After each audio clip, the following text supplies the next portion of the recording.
Hey, everybody, welcome back to Telemedicine Talks. As always, we have our awesome host, Phoebe Gutierrez, and myself, the lowly co host, Leo Damasco. And today we have an awesome guest. We have Stokesberry. He is the CEO and co founder of Molly. No, not that type of Molly, but we'll go into that a little further. He has over 5 years of experience in health insurance, and he brings expertise in building, scaling, and consumer behavior, self-funded health plans, Molly. Also, he is a self-starter, started his business at a very young age, and has a lot of insights. A lot of our audience here, we're looking into starting our own business, and a lot of us are just physicians straight off the bat. These are not the topics that we learn in med school. And Wyatt, you are, I don't want to say it, but way younger than me. And in business, and just got a lot further and a lot more knowledge. And it's amazing how much you've learned. So, it's awesome that you're here to kind of just help us navigate that and just kind of share your experience. So thank you so much for being here. Yeah, thanks for having me, guys. I am super excited. We're starting something new. Phoebe and I were talking about this, and we're like, hey, what are kind of interesting questions we could ask people? Kind of shake things up, right? There was a lot of questions she shot down that I had for good reason. Boring. They were just boring questions. Right. Or just really like fifth grade level, because that's really as far as I could go. But here's a good one that Phoebe came up with. Wyatt, what did you want to be when you grew up? Did you always wanted to be this entrepreneur? This is like, hey, this is exactly where I thought I was going to be. So, yeah. Great question. I wanted to be a chef growing up. I always would cook in the kitchen Huh. with my mom. And yeah, I always wanted to own a restaurant, cook food for people. I have a memorable trip that we actually went on when I was a kid and was down to New Orleans. And we did this cooking school and I went up on stage. And ever since then, obviously, I wanted to be a chef, but things don't work out. Don't get me wrong. I still love cooking and I love eating food. But honestly, it was really growing up in an environment where I was surrounded by a lot of business owners. So I was lucky enough to have some friends growing up where their dads were all successful business owners, and I got to see the good, bad, and the ugly, and I loved every bit of it. I loved watching the struggle. I loved watching the climb to the top. I loved watching people be at the top and everywhere in between. So it was always something from a young age that I had a lot of interest in. And also, I think just doing things different and breaking the system and not having to conform to essentially those societal norms that everyone puts on people. You have to go to college, you have to get a job. And funny enough, I've actually never worked a corporate job. I actually accepted a corporate job after an internship and then a week later went back and I just couldn't move forward with it. I really couldn't see myself just working at a job for the next 30, 40 years just to retire at the age 60, 65 and not really live life, you know? And for some people, that's totally fine. And they want that corporate job. They want to feel secure and retire at 65, which is totally fine, but just really wasn't for me. That's amazing. And then, so where you founded your own business, you helped start this up. Where was that? When did it click for you? What was the kind of eye-opening moment, the transition for you, where it's like, hey, this is something that I can do. And not only that, because, a lot of people just get stuck there. Hey, this is something I can do, but not really go ahead and do it. When did you realize it? It's something that not only can I do, but I will do, and it is a possibility, and I'm going to go for it. Yeah, I don't know if it really ever does click. When do you really determine, okay, what I've done and like what I'm doing is working? Is it revenue based? Is it happiness based? Is it your time? I think that's a hard question because some people could say, oh, I sold this business for a bunch of money and that's when it clicked. Or I realized that I didn't have to work the corporate job and that's when it clicked. And so I think for me, it's the constant search. Searching for the next job or searching to see how I can break the system or see how I can do things differently or just proving to people that there are other ways out there instead of working that corporate job. Yeah, I think it's all about the journey. I always tell my girlfriend, like, she always asks me, when do you really like understand, okay, this is my career path, this is what I'm doing, and like I feel secure in my future. And I don't think the answer is ever clear for anybody. I think it's hard to determine where you want to go, what you want to do. And I think it really just comes down to doing stuff on a day-to-day basis. Obviously, you have your long-term goals, but really just getting 1% better every day or making sure like every day you actually give it your all and do your best, you know? And I know that sounds very cliche, but I really think it's true. Like you can't win the day without winning the mornings and you can't win the year without winning the days. Yeah. No, I agree. I agree completely because interestingly enough, like I didn't have a very traditional path, right? I had these jobs. I tried to soak up as much as I possibly could to just get the most out of it. Whereas like Mhm. Leo, on the other hand, like dude like knew he was gonna be a doctor at like age of 4, right? So like he Oh had yeah. like a very traditional, like, what are you talking about? Like I always knew I was gonna do this. Whereas me, I'm like hopping from startup to startup and trying to, like really just like soak the most up out of each experience because to your point, like part of it is the journey. You really don't know what you like to do until you actually give it a shot and make some mistakes along the way and, learn as you go. And it's funny too that, that answer could be different, right? When you were growing up, that answer for you was, I'm gonna cook, I'm gonna be a chef, maybe own my own restaurant, right? And now the answer is totally different, right? Because, in myself, right, I went through traditional route. I was always gonna be a doctor. And now, like a lot of our audience here too, this change into something else, right? Not a doctor. It was kind of life altering. And that's a lot of us asset. And we're very objective, concrete people as doctors here. We want an answer. And just like the answer of, I don't know, it's different for everybody. And, it could be a fluid answer, may not necessarily sit well. And for good reason. Because, maybe we just need to shake the foundation that we're thinking about, like you were saying. No, that's a super interesting answer. I think one big thing too is like timelines. Is everyone's timeline's really different. Some people figure it out in their early 20s. Some people figure it out in their late 40s. Some people it takes a year to figure out, and some people it takes 20 years to figure out. And I think like just knowing that and like taking your time and trying everything. I mean, I've lived in 5 different cities in the last 7 years, and just not getting comfortable in the current environment you're at, I think is huge. Yeah, I have to agree. It's that little sense of getting comfortable with always being uncomfortable, I think has been Mhm. my secret of like, you hear people that are like, "Oh, I'm coasting." I feel like I'm constantly like an imposter. Same, same. Right? I don't know why, like, I don't know how I'm the smartest person in the room, but like, I guess I am today, like some of those like moments where I'm like, oh, this is, but I've just, yeah, you kind of just get used to being kind of rolling with the punches. And I think that from an entrepreneur to an entrepreneur, I think sometimes that's like the little secret sauce too. Yeah, and I think one thing that helps is I've always been a big risk on individual. And I think you really find a way to make things work, find a way to make ends meet, find a way to provide. Yeah, it's kind of that feast or famine. If you're fine and you can survive in that famine, you can do a lot. Like that way of thinking. And a lot of us, especially, coming from the health background or even the physician background, it's other way around, right? It's not find a way. You have an answer, you work your way to it. And that Hmm. whole, there may not be a definitive answer is very disconcerting for a lot of us. And, Phoebe, when we were working with physicians and teaching them how to do telemedicine and branching out, I remember that was one of the frequent questions, especially the risk adverse doctors, right? How do I know for certain? What am I working towards?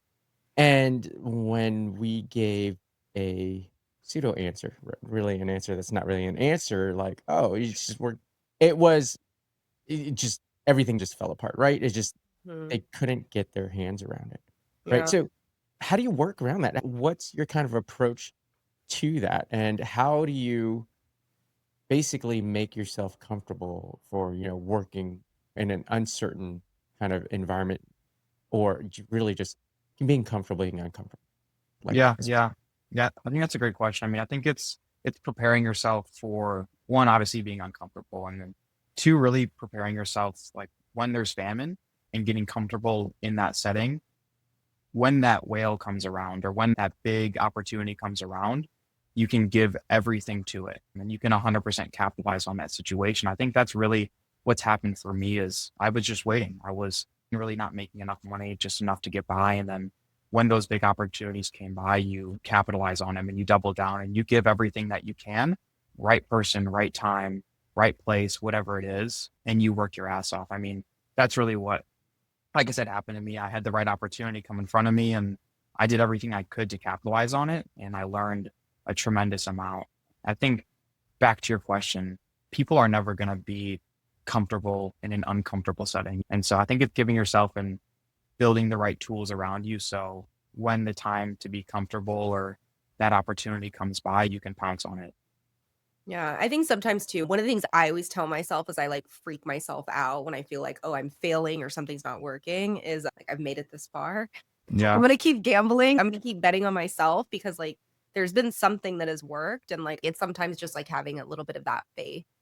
I don't want to say pat yourself on the back, but like at the end of the day, like if we've made it this far, I mean, Wyatt, like your background and your resume, I think is like extremely impressive. I mean, the knowledge that you have are things that like I have no information on. And I think that at your age and kind of what you've done, it's a pretty amazing feat of like all the information that you've accumulated in your brain and what you're kind of building with Molly. Yeah. Yeah. I appreciate that. I think it's all back to like right place and right time, getting the right opportunity to really double down and learn how something works, how an industry works. And I never thought I'd fall into health insurance. I mean, no one really does unless you're practicing to become a doctor or something like that. And so, yeah, I had this opportunity come across my desk at my previous employer where someone needed some Excel spreadsheet work done. And I said I could do that. And from there, it obviously led to all the knowledge that I've retained today. And so it's very invaluable skills that you don't really realize are there and what you can learn from until you're in the setting and you're soaking up that information. It's funny. I was talking to a buddy recently, and you don't really realize how much you've learned in a certain subject or a certain topic until you're explaining it to someone who's never really understood that topic. So, for example, health insurance. Sometimes I find myself talking to my parents about how health insurance works and even how to access care and all this stuff. And I always find myself so deep in the weeds where I have to keep pulling myself back out. And in those moments, you really realize how much you actually know and how much you learn. Yeah, I always joke because my whole career has been in healthcare. So, like, when me and, like, my girlfriends get together, we're talking Medicaid, we're throwing all these crazy like, we speak the same language, right? My husband looks Yeah. at me like I am speaking Chinese. I don't know what the hell you're talking about.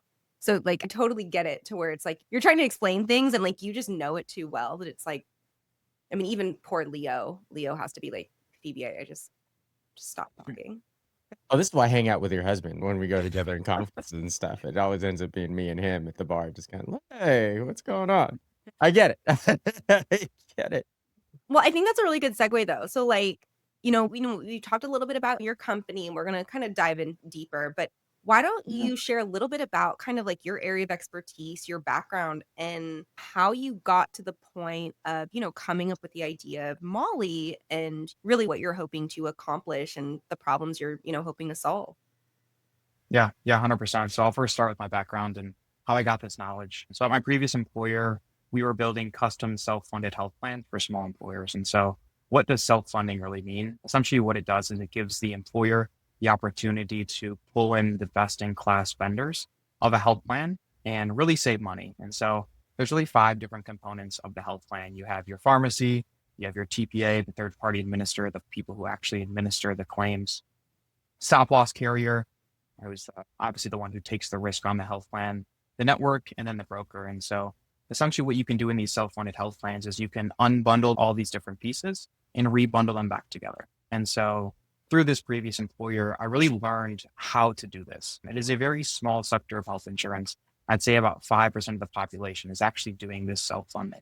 And so outside of actually building these health plans, it was really valuable for me actually being the first employee because I got to one, not just learn how the health insurance side works, but also how business works, how to set up processes off the bat that can scale to a certain amount and how to be lean and kind of back to that famine mindset.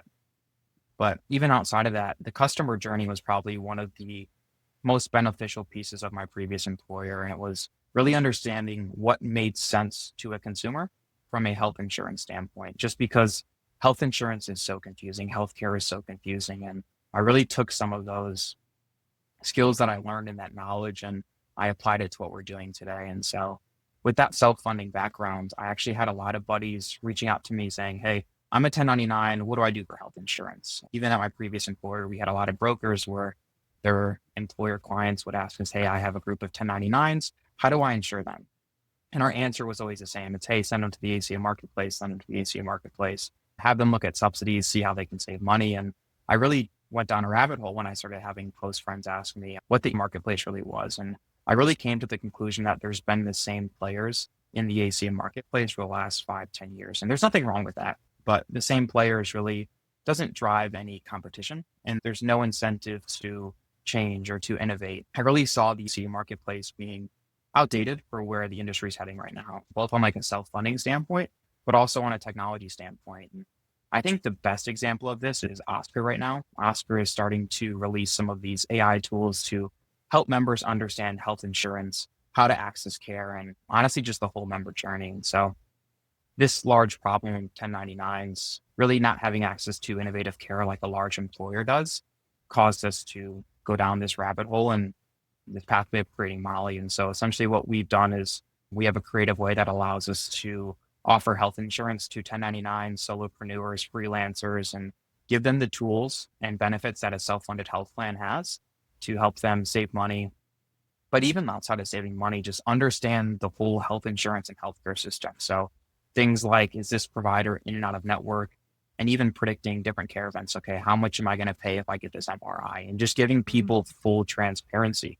I think that's one of the big things in healthcare and health insurance that is missing or is gray or is this object in the distance where you think you have it, but you really don't. It's the idea of knowing how much am I going to pay? Why are my premiums going up? And I think that's another big benefit of a self-funded health plan is this health plan is truly owned by the members. Yes, Molly does make a small fee. We don't increase or decrease our fee though, based on the plan running good or bad. It is truly owned by the members. So if the members are poor consumers of health insurance, then the cost goes up. And if the consumers are good consumers of health insurance, the cost goes down. So really giving, like I said, full transparency and full power to the people.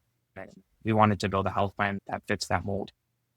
No, I like that. We've all gotten the evidence of coverage, or I mean, people probably don't even know what that means, but it's the 300-page booklet that's supposed to tell you what the cost of all your stuff is that you never Exactly. look into because it's so confusing and doesn't really make any sense. And I'm like, just tell me what the MRI is going to cost, you know? Yeah. Yeah. It's almost sad. Like, in my opinion, I really think that the industry is fine being stuck in this place where it is confusing for members because I think some of these large carriers are fine with members not really understanding what's covered, what's not covered, because at the end of the day, the more that members spend, the more that carriers make.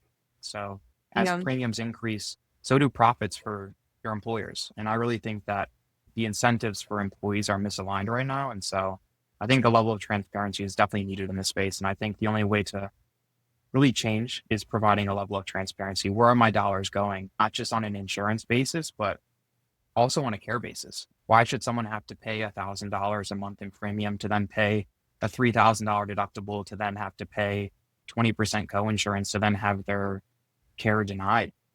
Yeah. Well, and too, like on the flip side, right? I think if you don't quite understand your benefits, you're less likely to use them. So it's this dual kind of like double-edged sword where, I've had a lot of relatives just honestly be like, I'm not even going to go to the doctor for the simple fact of like, I don't know if this is covered or not. I'm not taking the gamble because I don't want to get stuck with something which ultimately benefits insurance as well because premiums are being made, you're technically entitled to these benefits, but if you can't understand them and use them, it's still underutilization. Yeah, exactly. It's a great point. I know that you have a lot of insider tips on government stuff. What are some of your insider tips when it comes to navigating health insurance? Yeah, it's a great question. Whenever someone asks me what should I do for health insurance and they don't want to essentially go to the ACA marketplace or enroll in their employer sponsored plan, my tip and trick is always cash pay. Walk into every facility, no matter if you have insurance, if you don't have insurance, and ask for the cash pay price. The reason being is because that cash pay price is usually going to be 60, 70% lower. And the reason that is because some of these large facilities, and honestly, even the independently owned facilities, they're more open to accept cash because they're having to go out there and chase members for their member portion of whatever care event they had. And so usually some of these facilities are only accepting 30 cents on the dollar. And so they would rather just accept that full cash pay, even if it's at a 60, 70% discount. And there's kind of a max. Is the delta really that significant where, unless does that kind of method of approaching it, if you're frequenting or you have this kind of chronic condition, does that work too? Or is there some sort of threshold where you're like, okay, maybe you should start using your insurance or start thinking about insurance if you go to the doctors this many times or use this many medications, so forth and so on? Yeah, that's a great point. I mean, obviously, if you're a frequent user of health insurance, you're in a very different bucket. You probably would benefit of having a low deductible and paying your monthly premiums. This is more so for the individuals, especially like in the 1099 space or the freelancers or people who really don't use as much health insurance. They more so just want to go see a primary care doctor here and there and then have some type of catastrophic care. And on top of the cash pay, I would always recommend, obviously, a catastrophic health plan, very, very high deductible, something that just in case if an accident happens where you tear your leg open or you have some type of claim that's going to cost you millions of dollars, you have some type of umbrella policy there just in case. I think at the end of the day, like you have to sit down and, okay, how much am I going to go to the doctor? How much do I actually plan on utilizing my benefits and actually using the doctor? Yeah. That's interesting. I don't go to the doctor. I call Leo. Leo is your doctor. Leo's All my done free doctor. legally and compliantly, all by the way, for the record. He gives me my disclaimer of this is not medical advice, but I This think is all you're dying. educational. Yeah, that's funny. I think, Leo, to your point, obviously around the cash pay basis, a primary care doctor or like a basic copay, like that's not really going to have much of an impact. But we're talking MRIs, let's say larger care events where out the door with insurance, it could cost $3,000 to $5,000. And on a cash pay basis, it's usually less than $1,000. I mean, you can look at companies like Green Imaging and other bundled care providers where you can simply go onto their website and search through their marketplace and find these cash pay rates. And it's astonishing. I actually had a buddy in Miami and he needed an MRI of his knee and gave me a call and said, hey, I'm going to have to pay my full $2,000 deductible to go get this MRI done. And I told him, hey, go to Green Imaging, see what they have their cash pay rate of. And it was less than $300. Wow. Really? Yeah. Yeah. And so by simply walking into the facility and saying, hey, I don't have insurance, what is your cash pay rate? He saved himself $1,700. Yeah, my copay was more than that for like my most recent MRI. It's crazy. That's crazy. It's the Go ahead. insurance industry, though. It's the whole idea of like guaranteed money. It's why Medicaid and Medicare fraud is so rampant, because if you're able to bill for these services and kind of almost automatically get that, premium amount, you're going to try to get that premium amount. But to cash pay, to your point, $200 is better than nothing. So, Exactly. it's the idea of like, what value are they really providing? I still am very curious why MRIs cost so much. I mean, same reason why having a baby really doesn't cost that much, but they charge a lot. So, I mean, it's why an Advil in the ER costs $80 and you can go to Walgreens and buy a bottle of Yeah. it for $5-10. yeah. Yeah, that's a doctor fee. Yeah, I'm expensive. As you should be. If You I'm have to pay off all there, that. I'm gonna medical take care debt. of you, give you ibuprofen. Gosh darn it. No, it's interesting though, the Delta and really just the lack of knowledge that people have about that. It blows me away, the difference in that. Because literally, I just recently had an MRI and I think my copay was upwards of like $300, $400. And if cash pay was only like 200, what? It It's crazy. makes no sense. And how do you find that information? Like, is there a good tool? Can you jump on a platform to find that? What's the best way for people to do their own research and look that up? Yeah, I think one of the biggest things is now with the access to AI and large language models, you can sit down and talk to ChatGPT and say, hey, this is what's going on. Can you help me self-diagnose to a certain extent? Or how much will I pay for this? Or even just knowing out there, like you can call any facility, you can negotiate everything. You can negotiate. Healthcare is truly negotiable. Whether it's simply an MRI, an emergency room visit, you can negotiate on your own behalf if you don't have insurance. That's currently what insurance is supposed to be there to do, is to negotiate for you and have these discounts on different bill charges. But their goal is to not help you, obviously. So it's back to the misaligned incentives. And how does that play? So you just go to the establishment and be like, I can't pay that. Your bill is like $1,000. I'll give you $50 for it. Even before the bill, you just say, hey, I don't have insurance. What's the cash pay rate? Just simply knowing that you can, before any type of care event, you can sit down and say, hey, I'm going to pay cash. How much do you guys charge? And then you can negotiate on top of that. I mean, I've sat down and I've called facilities on behalf of individuals and said, hey, we're not going to pay this. We'll pay X amount. And they're willing to find a spot in the middle and accept that payment, because they get that payment within 30 days and they don't have to go spend 90 days fighting the insurance company, then fighting the member, and only collecting 30 cents on that dollar. That's super eye-opening. It's funny, I was out in North Carolina and we were talking to an ENT who owns his own independent facility. And so for a deviated septum, he charges in his facility out the door $2,000. He doesn't accept insurance. Everything is cash pay. For that same exact deviated septum surgery in the hospital system, it would cost a member $20,000. And he still makes the same exact amount. And it's because it's simply, walking into that hospital system, you get a $10,000 bill. And they charge you $5,000 for the bed, and then another $3,000 for the anesthesiologist, and then another $2,000 for the hospital or for the surgeon. This is great information. That's one thing that we're trying to do for our members, is just give them these tools to understand that there are other ways out there than just accepting, I'm going to go in network and I'm going to pay my deductible. Yeah. And this is a very common question, right? For 1099 doctors coming straight out, right? They're ditching their W-2 jobs. And one of the big limiters is, how am I going to support my family and myself with our health, right? I know my answer has always been, just go look at the marketplace. It's too easy, right? But no, this alternative, is definitely eye-opening. And, being able to, talk to somebody like you and, go to the service and talk this through and really just talk approaches and alternative ways to do things, thinking outside the box is huge, because a lot of us just know the quick and easy answer, and this is thousands of dollars that you could be saving. So Yeah. I think too often, again, like, this has been our life, right? I think I told you, like, I've been a Kaiser member my whole life, Yeah. right? To me, that is what I know. I know the Kaiser methodology, and I know the Kaiser phone number, I know the process, I know exactly how it works.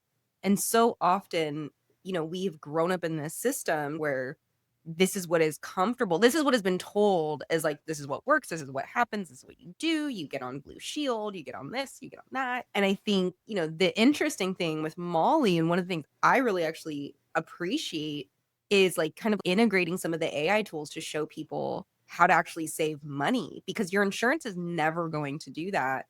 And half the time you're just confused. I leave the doctor confused, and then I call Leo and, like, I'm like, "Oh, are they telling me true stuff? Like, give me the real deal here."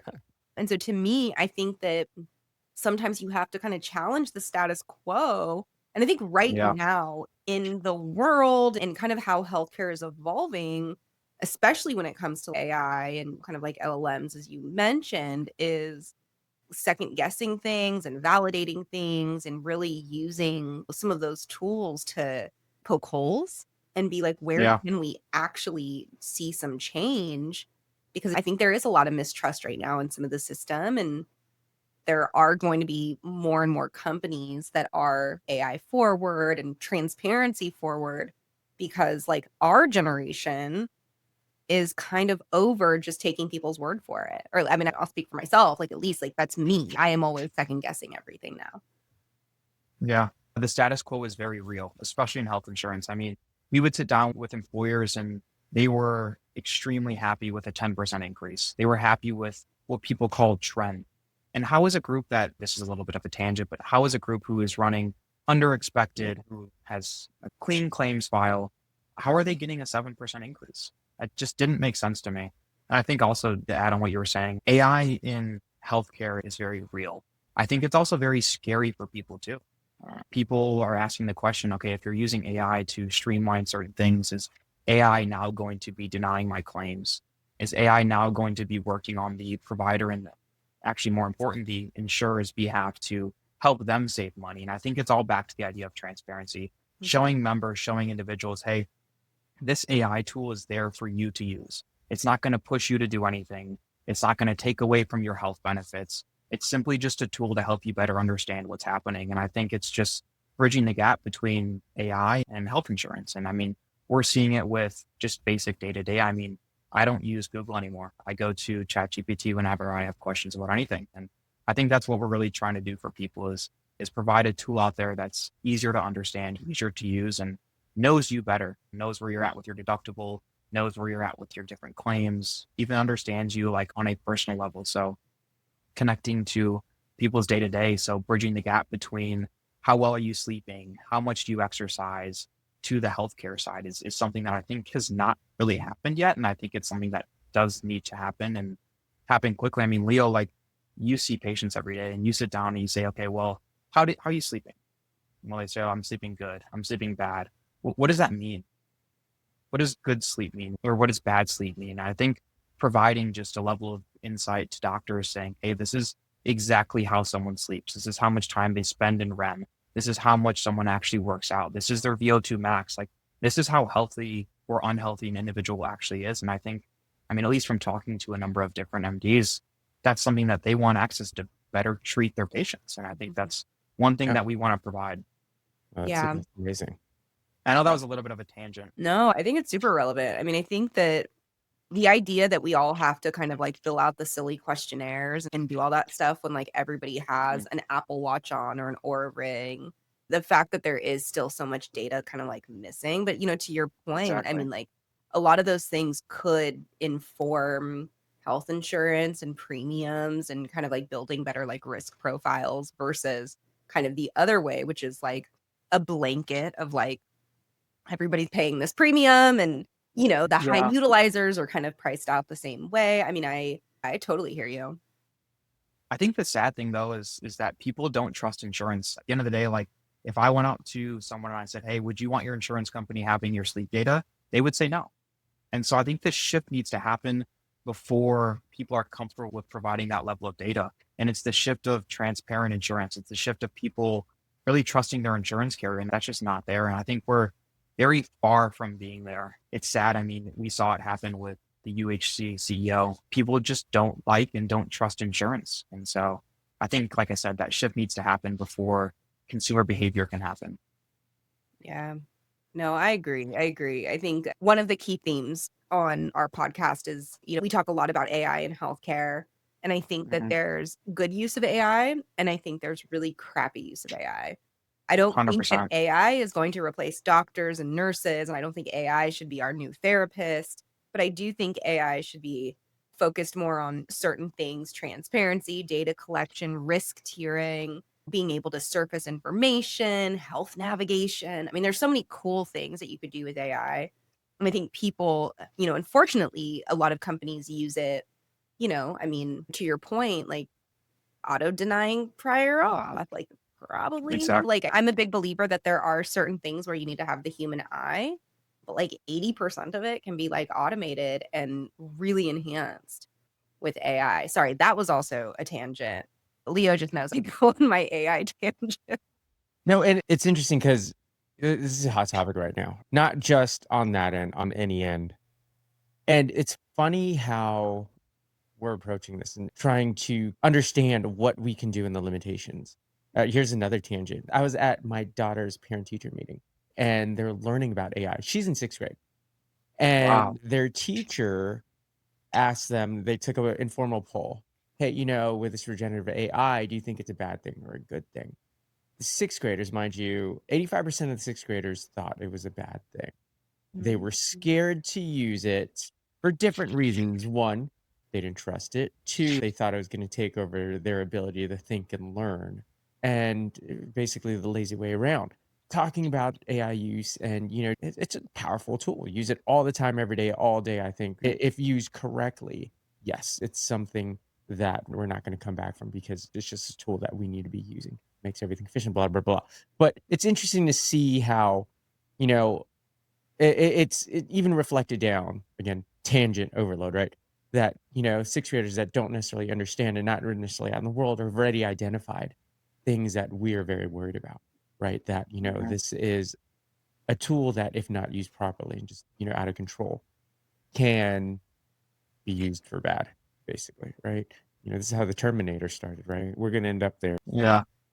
I think it's comfortability too. Like, I think you see the same thing in the older population also, is they're not used to the technology. They haven't used AI in their day-to-day life. And like, even if it is terrible for us and it's headed in the wrong direction, God forbid, it makes our lives on a day-to-day basis so much more productive and efficient. Like, I don't see a world where we ever go back.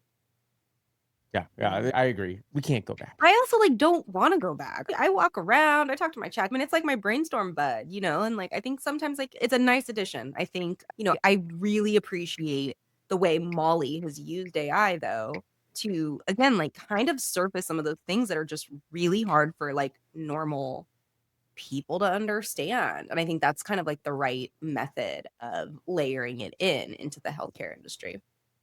Yeah, I think even like back to the efficiency idea, like it's essentially allowed us to get to the point where we're at, where we just had to raise money recently. We had 3 engineers that were building probably at the speed of 20 engineers back in the day, simply by just using AI.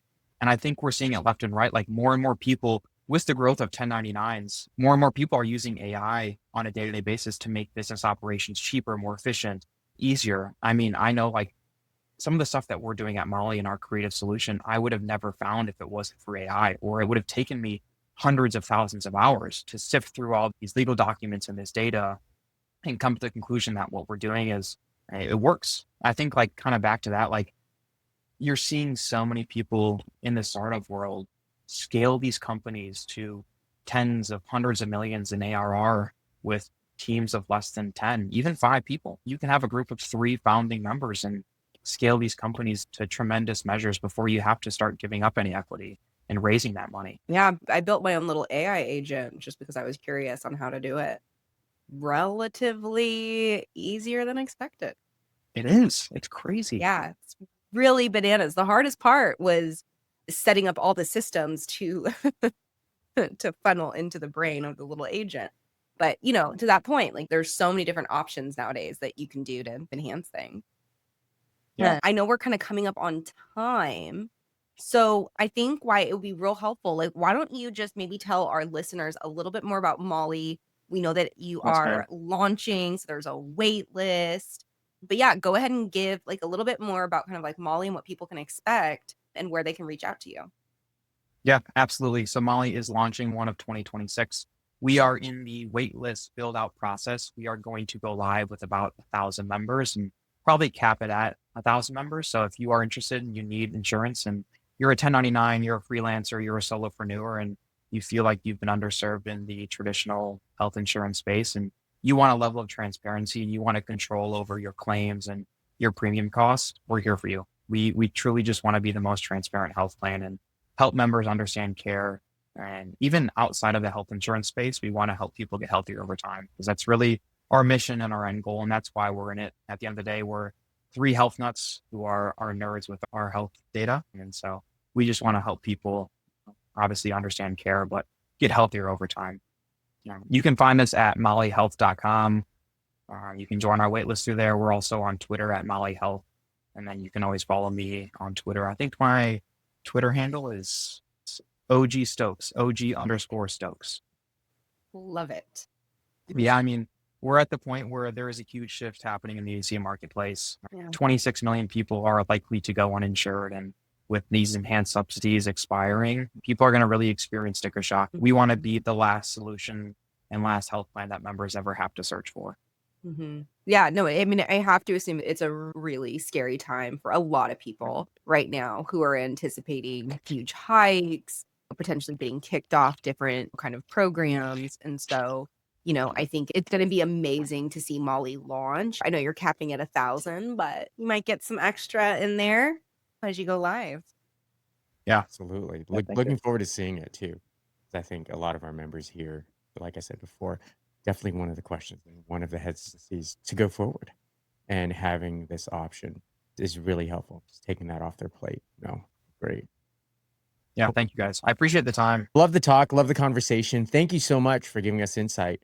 And You'll have to come back after Yes, launch. I would love You're to. gonna have to I come would back love and to. tell us how things are going because we always like to bring guests back on and kind of tell us, a little bit more once, everything's live. So we'll get you back Yeah. on in a couple of months. Yeah, we're Yeah, I would putting you love on the to. schedule. So yeah, Yeah, you're stuck to it, buddy. Yeah, I love it. I love it. Get me out of the weeds. Maybe we'll do a surf sesh too. Come out to Hawaii and Yeah. do a podcast in the water, a podcast in the boat. Oh, wow. Yeah. Yeah. I'll join for That's that one That's big too. boys. I'll be there for that one. Awesome. Try not to get eaten by sharks. No, I'm just kidding. Well, hey, thank you so much for your time. I appreciate your insight. Again, what's your email one more time? And how do we get a hold of you? Yeah, email is wyatt@mollyhealth.com. You can also find us at mollyhealth.com. We have a wait list. You can always book time with me there. Happy to chat. Would love feedback from 1099. So if you feel like you've been underserved in the marketplace, feel free to reach out to me and would love your feedback and opinions on how we can do better. Awesome. Thank you, everybody. Thanks for tuning in. If you have any questions, concerns, Phoebe at telemedicinetalks.com, Leo at telemedicinetalks.com, or info at telemedicinetalks.com. Until next time, thank you all and aloha.